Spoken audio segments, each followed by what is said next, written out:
এখন চলে এসেছি চা বাগানে। দেখতেই পাচ্ছেন কি সুন্দর পুরো পাহাড় আর চারিদিকে চা গাছ, যেখানেই দেখছি সেদিকেই চা গাছ।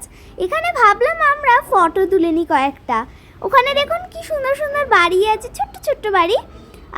আমরা এখানে ভাবলাম ওই ড্রেস পরে যে ফটো তোলে, ওই ড্রেস পরে আমরা ফটো তুলবো।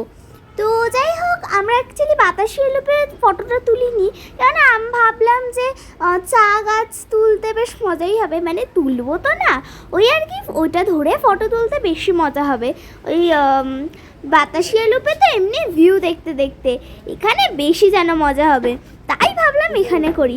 আমি আর আমার মা কিন্তু চা পাতা তুলছি, আর দিদিভাই ফটো তুলছে। আমরা তিনজনেই ড্রেস পরেছিলাম, দিদিভাইয়েরটাও দেখিয়ে দেবো। তো এই যে দিদিভাই দেখুন কি সুন্দর লাগছে না দেখতে। ও ব্লু পরেছিল, আমি পরেছিলাম রোজ পিঙ্ক, আর মা পরেছিল রেড। এই যে আমি আর দিদিভাই, আমাকেও কেমন লাগছে তাড়াতাড়ি কমেন্ট করে দিন, দিদিভাইকেও কেমন লাগছে কমেন্ট করে দিন। তো আজকের মতো সবাইকে